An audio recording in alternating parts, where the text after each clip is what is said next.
السلام علیکم ورحمۃ اللہ وبرکاتہ۔ الحمد للہ نحمده ونستعینه ونستغفره ونؤمن به ونتوکل علیہ ونعوذ باللہ من شرور انفسنا ومن سیئات اعمالنا من يهد الله فلا مضل له ومن يضلله فلا هادي له ونشهد أن لا إله إلا الله وحده لا شريك له ونشهد أن محمدًا عبده ورسوله اللهم صل على محمد وعلى آل محمد كما صليت على إبراهيم وعلى آل إبراهيم إنك حميد مجيد اللهم بارك على محمد وعلى آل محمد كما باركت على إبراهيم وعلى آل إبراهيم إنك حميد مجيد يا أيها الذين آمنوا ادخلوا في السلم كافة رب اشرح لي صدري ويسر لي أمري واحلل عقدة من لساني يفقهوا قولي۔ موجودہ صورتحال کے حوالے سے گزشتہ خطبہ جمعہ میں ہم نے فلسطین کی جو صورتحال ہے اس حوالے سے ہم نے فلسطین اور اس کے متعلقہ چیزیں بیان کی تھیں کہ فلسطین جو کہ انبیاء کا مسکن، انبیاء کا ملک تھا، اور یہی فلسطین جس میں برسہ برس سے صدیوں سے مسلمانوں کا قبلہ اول مسجد اقصی فلسطین کا علاقہ باعث عزت و شرف والا، اور قیامت کے قریب اسی علاقے کی طرف ہجرت کرنے کا حکم بھی دیا گیا، لیکن یہ بدبخت جو کہ 1943 میں ہٹلر کی شاندار قتل عام کے بعد جو چند جراثیم 10% چھوڑے گئے تھے، جسے ہٹلر نے کہا تھا کہ میں ان کو اس لیے چھوڑ رہا ہوں کہ تاکہ بعد میں آنے والے لوگ مجھے سمجھ سکیں کہ میں نے ان پر کیوں ظلم کیا تھا، وہی یہودی، وہی بدبخت پوری دنیا سے دھکے مار مار کے ان کو نکالا گیا، ان کو پھانسی پہ چڑھایا گیا، ان کی نسل کشی کی گئی، ان کو جہازوں میں بٹھا کر مختلف قسم کے یورپ کے ممالک، فرانس، کینیڈا اور ایسے ممالک کے جو یورپ کی کنٹری میں اس رینج میں آتے ہیں، کسی ملک نے ان بدبختوں کو پناہ نہیں دی تھی۔ اس لیے پناہ نہیں دی کیونکہ ان کی حقیقت کو سب جانتے تھے، اور بعد میں مسلمانوں نے صرف ازراہ انسانیت فلسطینیوں نے ان کو اپنے ہاں جگہ دی، اور اس کا حشر جو ہوا، جو ہو رہا ہے، وہ آپ مجھ سے زیادہ بہتر جانتے ہیں۔ چنانچہ یہ وہ بدبخت قوم ہے۔ میں گفتگو کے لیے زیادہ کوشش کروں گا کہ میں زیادہ فوکس جو ہے صرف یہود پر کروں، کیونکہ عیسائیوں سے زیادہ ہمیں مسئلہ جو ہے وہ یہودیوں سے ہے، اور یہودی وہ بدبخت قوم ہے جنہوں نے پیارے پیغمبر سے غداری مدینہ منورہ میں کی تھی۔ جب میثاق مدینہ قائم ہوا تھا پیارے پیغمبر کا، بنو قینقاع، بنو نذیر اور بنو یہ جو 3 قبیلے تھے، ان سے جب یہ معاہدہ ہوا، اس وقت سب سے پہلے غدار اگر نکلے ہیں تو یہ یہودی تھے۔ عبداللہ بن ابی کو جب یہ خبر ملی کہ پیارے پیغمبر صلی اللہ علیہ وسلم جنگ بدر جو ہے کھلے میدان میں لڑنا چاہتے ہیں، تو یہ جنگ احد کے وقت میں، اور مسلمانوں کے پاس صرف تعداد 1000 کی تھی، تو عبداللہ بن ابی جو ہے پہلا یہودیوں کا منافق جو تھا، اس نے اس 1000 صحابہ کرام میں سے جہاں ان کے مقابلے میں کتنے تھے؟ 3000 تھے. ان کے مقابلے میں صرف 1000 میں سے 300 اپنے نکھیڑ لیے تھے چونکہ بدبختی یہودی تھا. تو ان کی مکاری اور عیاری شروع سے چلتی آ رہی ہے۔ قرآن مجید میں اس کی ان کی کرتوتیں بڑے تفصیل سے اللہ تعالیٰ نے بیان فرمائی ہیں۔ لیکن ہمارے ہاں جو ایک ٹرینڈ چل نکلا ہے، بہت اچھا ٹرینڈ ہے کہ ہم ان سے سوشل بائیکاٹ کریں، ان کی جتنی جو چیزیں ہیں ان سے، جو مصنوعات ان سے بائیکاٹ کریں، ضرور کریں، لیکن ان سے زیادہ جو چیز ضرورت والی ہے بائیکاٹ کرنے کی، وہ ان کی عقائد کی ہے، وہ ان کی دیگر چیزوں کی ہے جن کا ہمیں بائیکاٹ ہم نے کرنا ہے۔ چنانچہ یہ بدبخت قوم جنہیں پیارے پیغمبر نے بڑے ذلت امیز طریقے سے ان کو مدینہ منورہ سے اس جراثیم کو نکال کر پاک کیا تھا، تو یہ وہ بدبخت یہودی ہیں۔ تو ان کے لیے پیارے پیغمبر صلی اللہ علیہ وسلم نے ہمیں جو حکم دیا ہے وہ یہی ہے کہ سورہ جو ہے رعد میں اللہ تعالیٰ فرماتے ہیں کہ یہ وہ قوم تھی کہ ان کو اللہ تعالیٰ نے تعلیمات دی تھیں، لیکن تعلیمات کے آنے کے بعد، شریعت موسوی آنے کے بعد یہ اس سے پھر گئے تھے اور انہیں شرک شروع کر دیا تھا، اور اسی وجہ سے اپنے خواہشات کے پجاری بن گئے۔ تو اللہ رب العالمین نے پھر یہ جو ہے ذمہ داری پیارے پیغمبر پر، امت محمدیہ پر ڈال دی کہ یہودی وہ قوم ہیں جو شرک میں مبتلا ہوئے، یہودی وہ قوم ہے جو خواہشات کے پجاری بنے۔ تو مسلم امہ جو ہے اس میں اگر شرک پایا جائے گا تو پھر یہودیوں میں عیسائیوں میں فرق باقی نہیں رہے گا۔ اور دوسری چیز یہ ہے، اگر خواہشات کے پجاری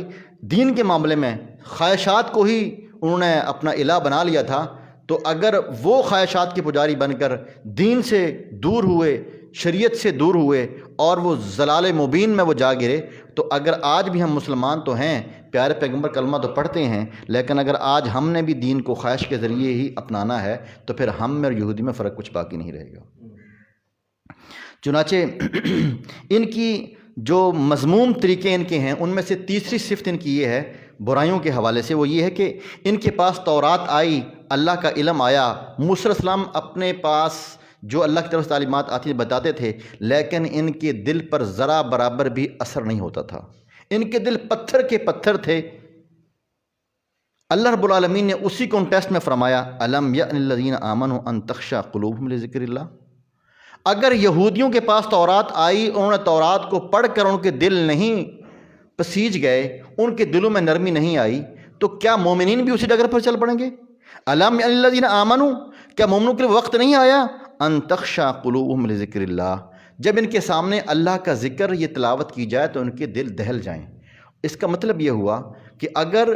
یہودی تورات پڑھنے کے بعد ان کے دل نہیں دہلتے یا وہ پتھر دل رہے، اور اگر آج کا مسلمان جو ہے وہ قرآن کو پڑھتا تو ضرور ہے، صرف ثواب کے لیے پڑھتا ہے، احادیث سنتا ضرور ہے، لیکن اگر اس کا دل پسیج نہیں جاتا، اللہ کی ذکر سے اس کا دل نرم نہیں ہوتا، تو پھر ہمارے پتھر دل ہونے میں اور یہودیوں کے سخت دل ہونے میں کچھ فرق باقی نہیں رہے گا۔ تو یہ سملیرٹیز ہیں جو کہ نہ چاہتے ہوئے ہم کر رہے ہیں۔ ہم بظاہر تو یہ دعویٰ کرتے ہیں کہ ہم یہودیوں کی مخالفت کر رہے ہیں، لیکن عملی طور پر ہم میں اور ان میں کچھ ایسی چیزیں ہیں جن میں فرق باقی نہیں رہ جاتا۔ لہٰذا اس پر فوکس کرتے ہوئے اپنے آپ کو تیار کریں کہ جو برائیاں ان کے اندر تھیں وہ برائیاں ہمارے اندر نہ پائی جائیں۔ پہلے جیسے میں نے عرض کر دیا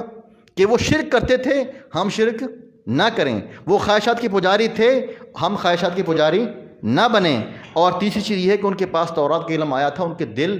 تلاوت سے، تورات سے نہیں نرم ہوئے تھے، پسیج نہیں گئے تھے۔ اور اگر آج ہم قرآن کو پڑھتے ہیں، اگر ہمارے دل اسی طرح پتھر مضبوط اور سخت ہیں، تو پھر ہم میں ان میں کوئی فرق باقی نہیں رہے گا۔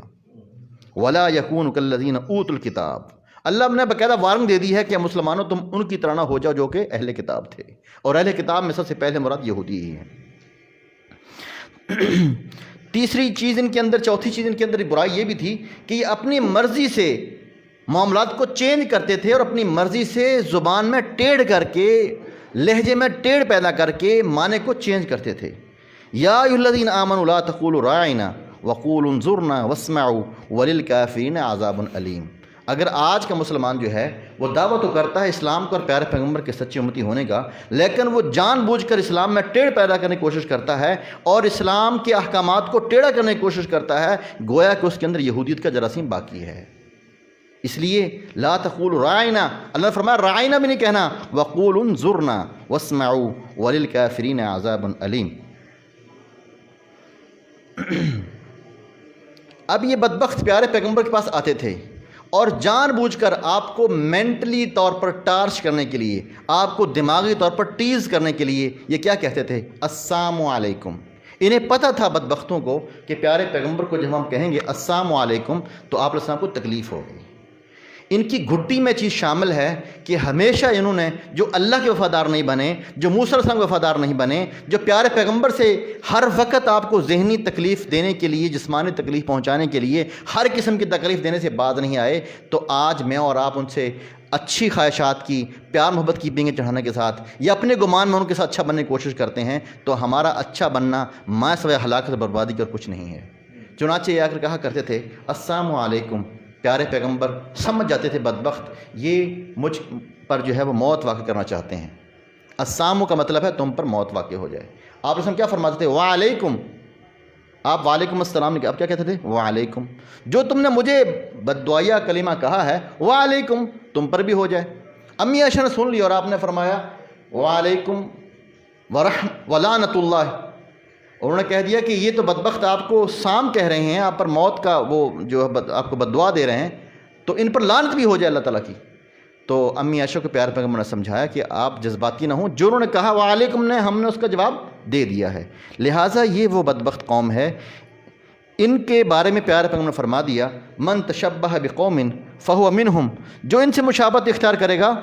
وہ انہی کے اندر کیا کیا جائے گا؟ شمار کیا جائے گا۔ لیکن آج جو ہے ہماری مشابہت جو ہے وہ صرف زبان کی حد تک تو ہم مشابہت نہیں کرتے، لیکن عملی طور پر ہماری مشابہت کتنی ہے اور کتنی نہیں ہے وہ ہمیں اپنے عقائد پر غور کرنا ہوگا اور اپنے نظریات پر غور کرنا ہوگا، اپنی قول و فکر میں غور کرنا ہوگا کہ ہم کس حد تک یہودیوں سے نفرت کرتے ہیں۔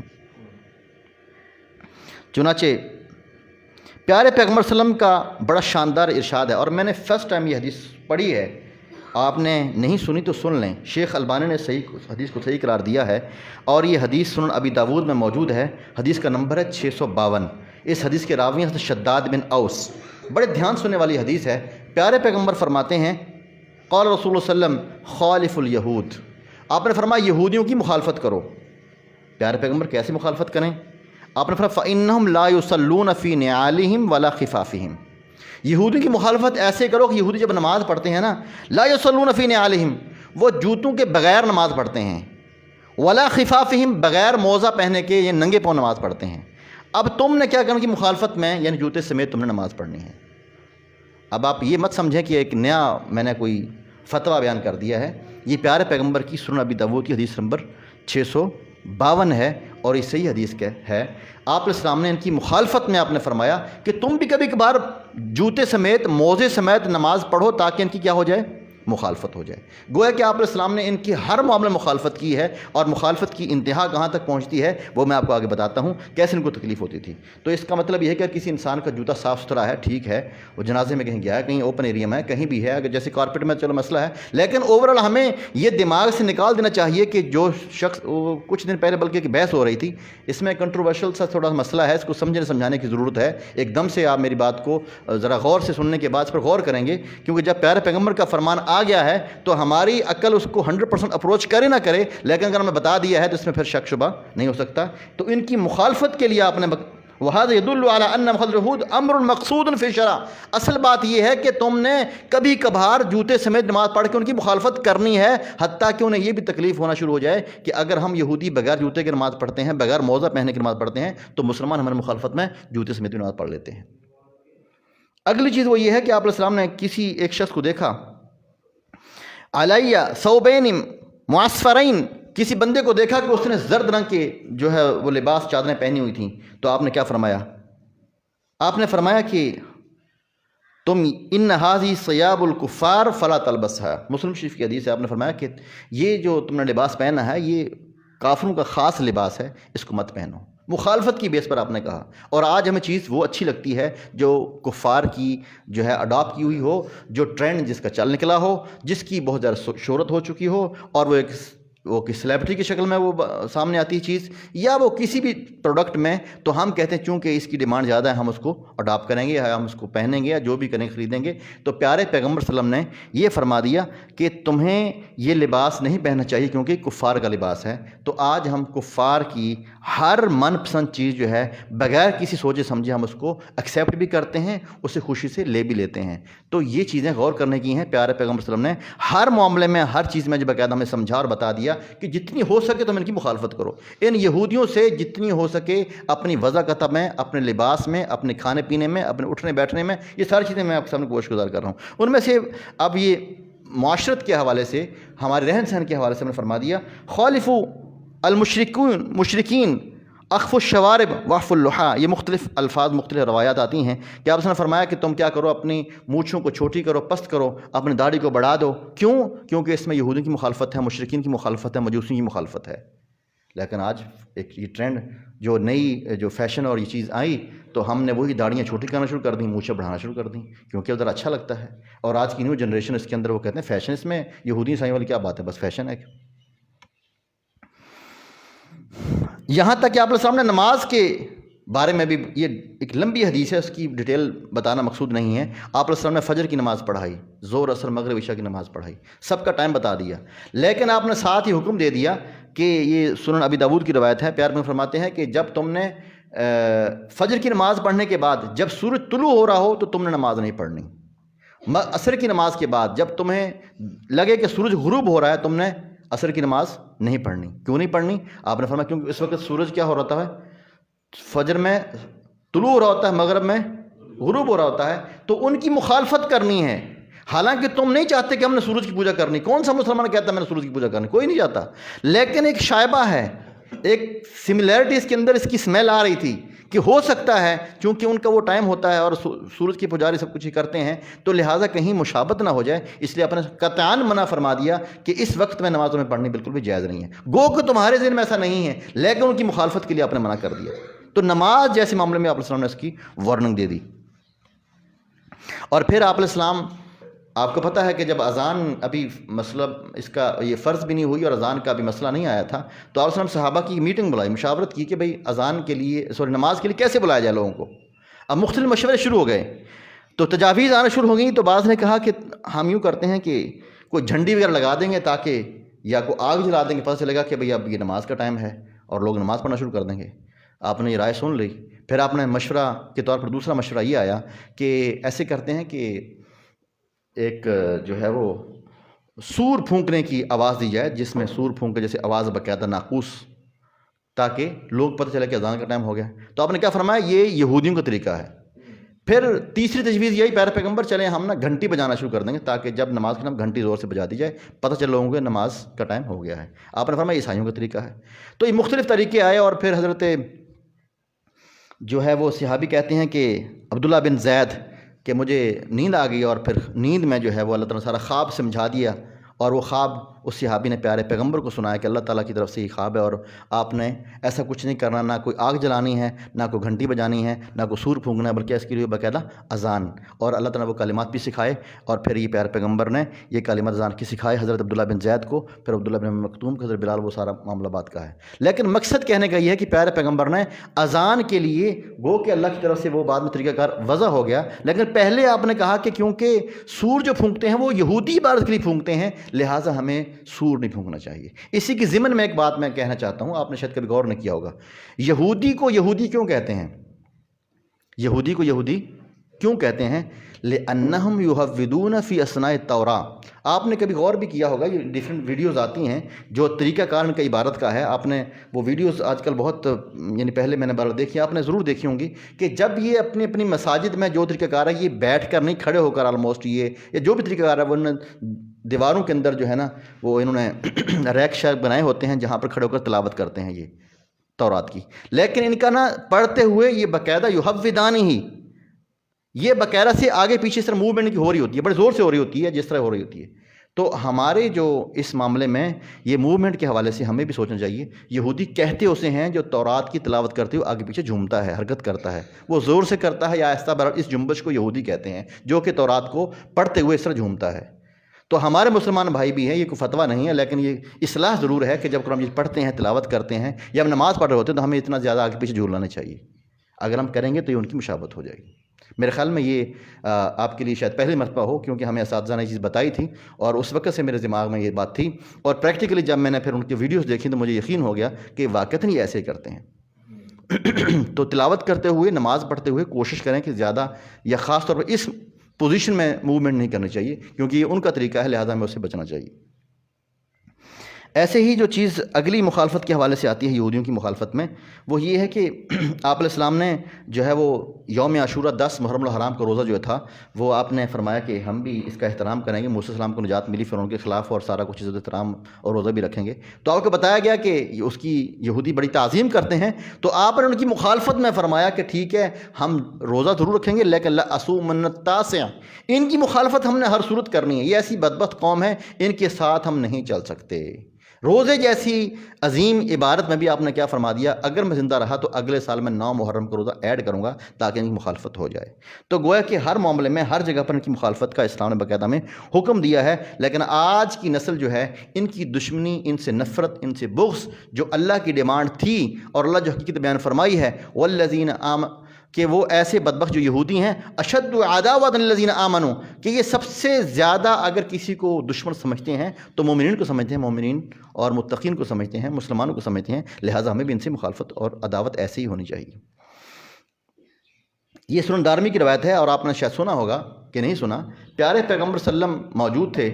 تو حضرت عمر بن خطاب آئے اور تورات کا نسخہ لے کر آئے. تورات لا کر پیارے پیغمبر کے پاس حاضر ہو گئے اور کہنے لگے پیارے پیغمبر صلی اللہ علیہ وسلم یہ وہ تورات ہے جو موسیٰ علیہ السلام پر نازل ہوئی تھی. آپ علیہ السلام خاموش ہیں. پھر پیارے پیغمبر کے سامنے حضرت عمر بن خطاب رضی اللہ تعالیٰ عنہ اس کا مطالعہ شروع کرتے ہیں، اس کو پڑھنا شروع کر دیتے ہیں. اب انہیں اندازہ نہیں تھا کہ یہ کیا میں کر رہا ہوں. پیارے پیغمبر صلی اللہ علیہ وسلم کا چہرہ جو تھا وہ غصے سے لال پیلا ہو گیا. حضرت ابوبکر صدیق رضی اللہ عنہ تشریف لائے اور کہنے لگے عمر، اور ایک جو ڈانٹ کے لیے جملہ ہوتا ہے کہ تمہاری ماں تمہیں گم پائے،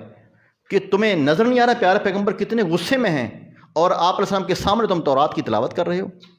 چنانچہ والذی نفس محمد بیدہ،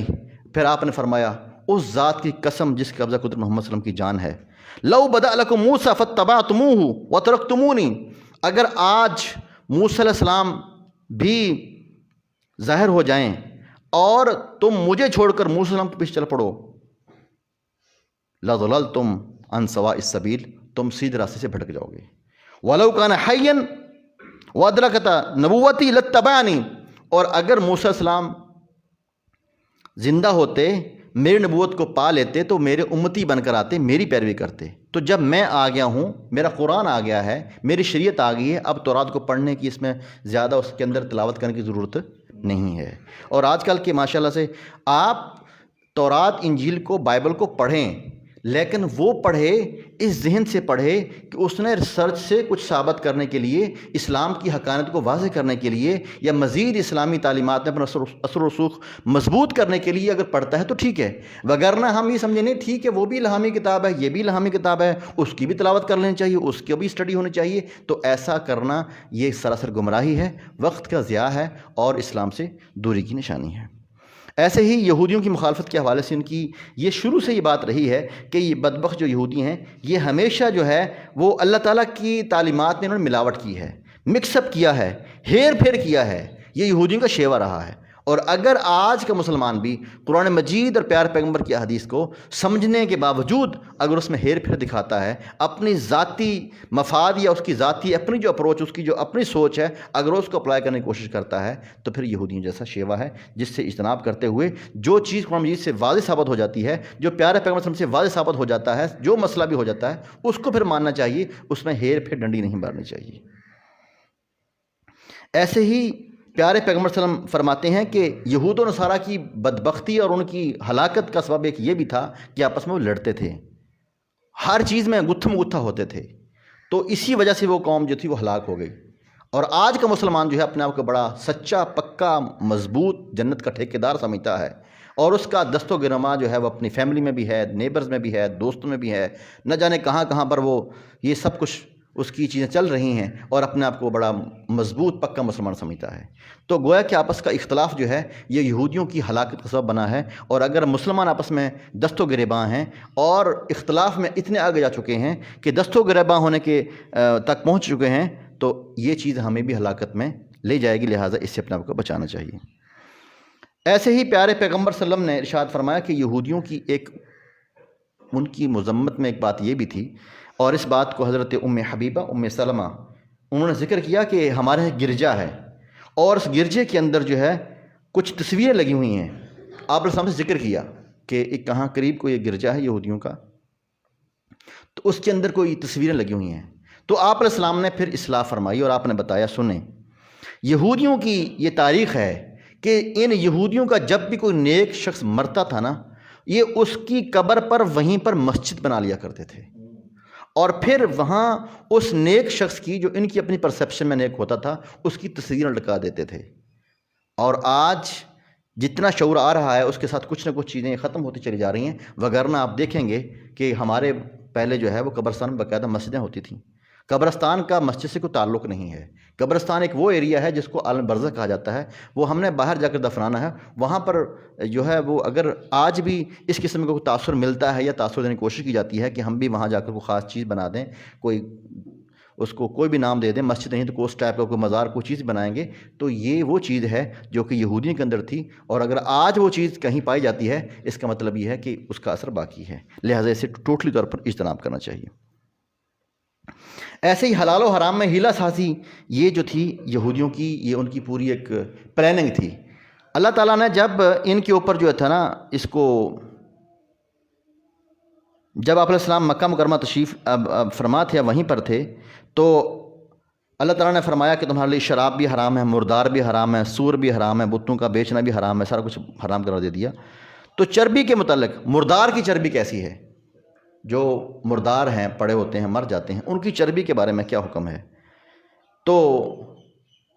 صحابہ نے یہ بھی کہہ دیا کہ ہم اس مردار جانوروں کی چربی جو ہے اس سے ہم کشتیوں پر بھی، یعنی اس کو پگھلا کر اس کا جو تیل یا جو چیز بھی ہوتی ہے، ہم اس مردار کی چربی کو کشتیوں پر لگاتے ہیں، کھالوں پر اسے تیل کے طور پر استعمال کرتے ہیں، اس سے چراغ بھی جلاتے ہیں۔ تو یعنی ہم کھاتے تو نہیں ہیں، کچھ چیزوں کے استعمال کے لیے ہیں، کشتیوں پر لگا دیا، کھال پر لگا دیا، کہیں اور بطور یعنی تیل کے استعمال کر لیا، لہٰذا ہمیں کیا حکم ہے؟ تو آپ نے فرمایا جو چیز حرام ہے وہ حرام ہے، جب مردار حرام ہے اس کی چربی بھی کیا ہے؟ حرام ہے۔ پھر آپ نے فرمایا قاتل اللہ الیہود، اللہ یہودیوں کو برباد اور ہلاک کر دے، ان اللہ لما حرم شحومہما، جب اللہ تعالیٰ نے یہودیوں کے لیے چربی کو حرام قرار دے دیا تو انہوں نے کیا کہا؟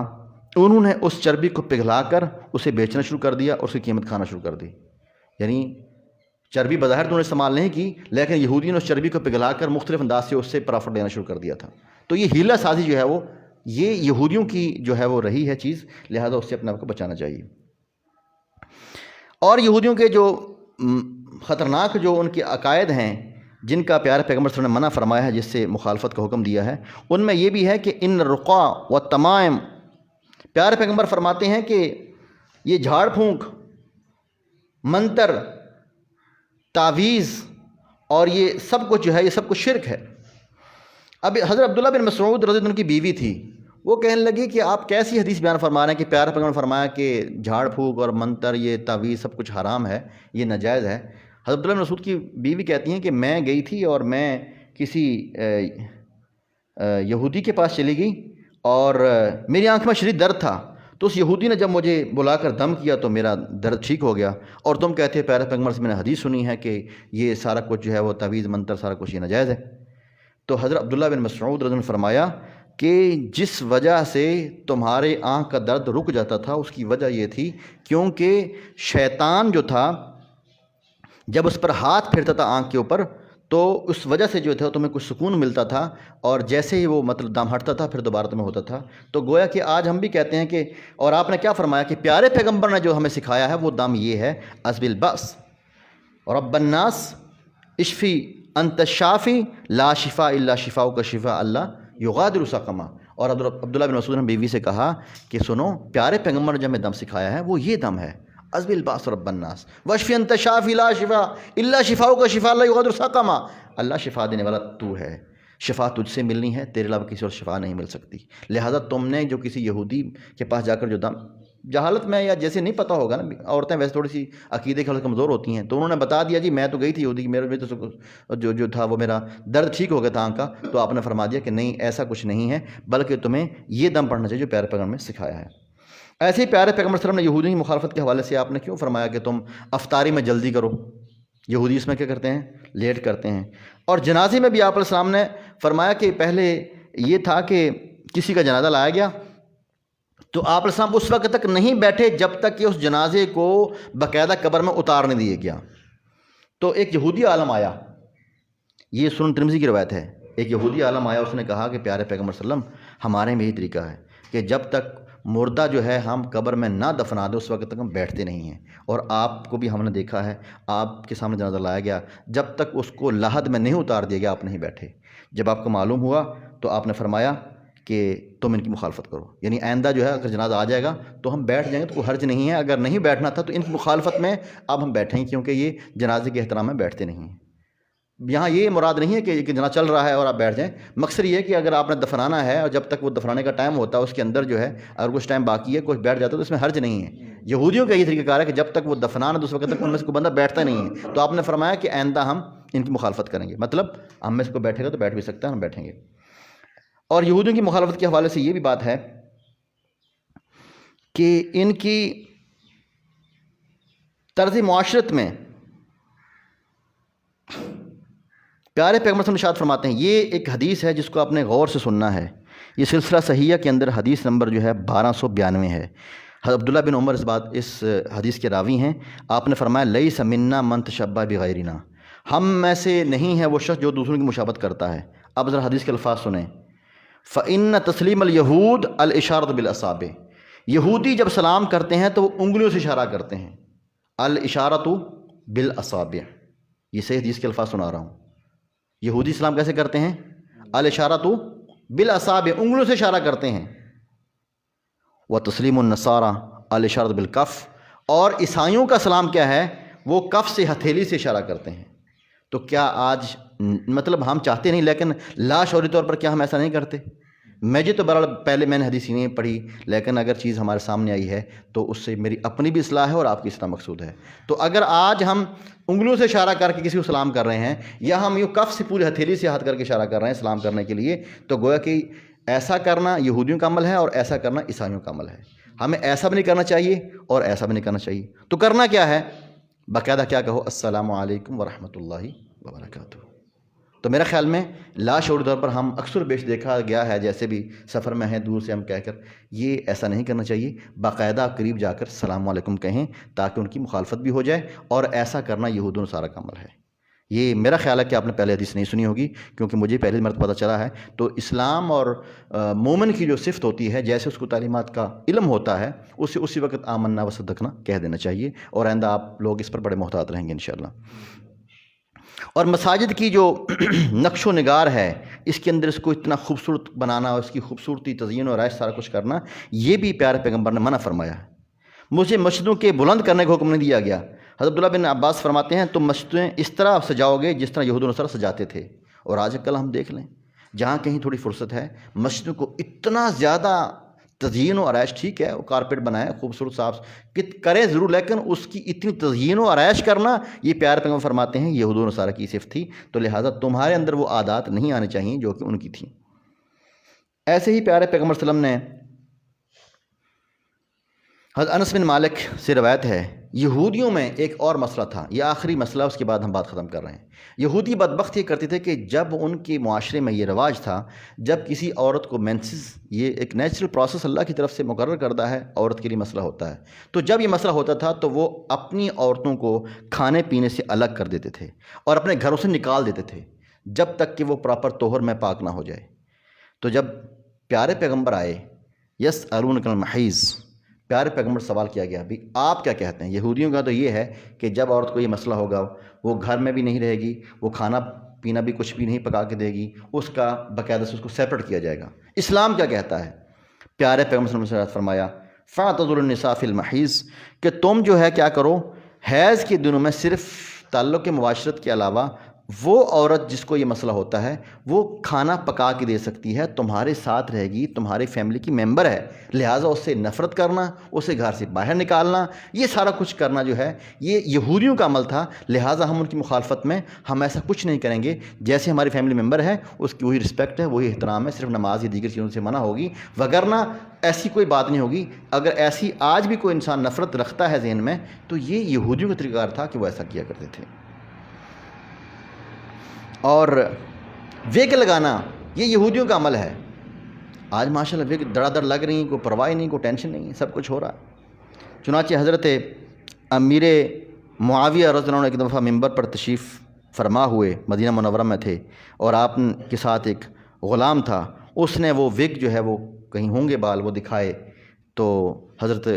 امیر معاویہ نے جو ہے وہ ہاتھ میں پکڑ کر اس ویگ کو کہا کہ یہ جو کچھ تم کر رہے ہو، یہ عمل ایسا جو تھا وہ بنی اسرائیل قوم میں یہودیوں میں کام شروع ہوا تھا، اور مسلمانوں تم کہاں اس میں پڑ گئے ہو۔ تو آج جو ہے یہ مصنوعی بال لگوانا، یہ سارا کچھ کرنا، یہ ساری چیزیں جو ہے وہ ان کی طریقہ کاری میں آتی ہیں، لہٰذا جہاں پر ہم نے ان کی پروڈکٹس کا بائیکاٹ کرنا ہے، پیپسی کولا اور کھانے پینے کی چیزوں سے بائیکاٹ جو ان کی ہیں بالکل کریں ان سے، وہاں ہم اپنے عقیدے میں، اپنی وضاقتہ میں، اپنے رہن سہن میں، اپنی بول چال میں جو چیزیں اسلام نے بتا دی ہیں ان سے بائیکاٹ کرنے کی زیادہ ضرورت ہے۔ تو اللہ رب العالمین ہمیں یہود و نصارہ سے، ان کے طریقہ کار سے بچتے ہوئے اسلام پر سچے سچے طریقے سے عمل کرتے ہوئے کارمند رہنے کی توفیق عطا فرمائے۔ وما علینا الا البلاغ المبین۔